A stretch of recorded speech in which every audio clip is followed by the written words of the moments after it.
गुजरात के वडोदरा में महानगर पालिका के पार्क्स एंड गार्डन विभाग में काम करने वाले करीब 150 से 200 कामगारों को पिछले 2 महीनों से वेतन नहीं मिलने का मामला सामने आया है। वडोदरा महानगर पालिका द्वारा संचालित पार्क्स एंड गार्डन में कार्यरत करीब 150 से 200 कामगारों को पिछले 2 महीनों से वेतन नहीं मिलने का मामला सामने आया है। वेतन न मिलने से सभी कामगारों के सामने गंभीर आर्थिक संकट खड़ा हो गया है।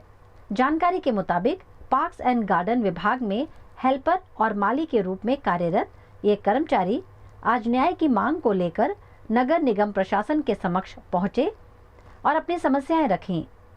गुजरात मजदूर सेना के नेता मनोज पंडित ने आरोप लगाया है कि हरे कृष्ण कंपनी के कॉन्ट्रैक्टर भाविन पटेल द्वारा कामगारों का शोषण किया जा रहा है। उनका कहना है कि निर्धारित न्यूनतम वेतन के बजाय मात्र 7,000 रुपए का भुगतान किया जाता है, वो भी पिछले 2 महीनों से बंद है। આજે ગાર્ડન શાખાના બધા કામદારોને 2 મહિનાથી પગાર નથી આપતા। બીજું કોન્ટ્રાક્ટર છે કોઈ દિવસ મોડું બતાવતા નથી, ફોન ઉપાડતા નથી અને બધાના 2 મહિનાનો પગાર બાકી છે। બીજી બાજુ અમને પૂરેપૂરો પગાર નથી આપતા, લઘુત્તમ વેતન પ્રમાણે પગાર નથી આપતા, ફક્ત દર મહિને 7,000 પગાર આપે છે। કોઈ પણ જાતની પગાર ચિઠ્ઠી નથી આપતા, રજા નથી આપતા અને અન્યાય વધી ગયા છે।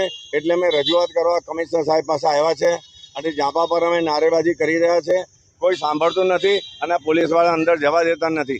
અમે એવું કહીએ છીએ અમારો પગાર માટે આવ્યા છે, અમે કોઈ પબ્લિક નથી કે પોલિટિશિયન નથી, અમે કામદારો છે, અમે રજૂઆત કરવા માટે આવ્યા છે। એટલે અમને અંદર જવા દેવા જોઈએ, અમારે રજૂઆત કરવા દેવી જોઈએ અને અમને 2 મહિનાનો પગાર બધાને ચૂકવી આપવો જોઈએ। અમે કમિશનર સાહેબ પાસે રજૂઆત કરવા માટે આવ્યા છે।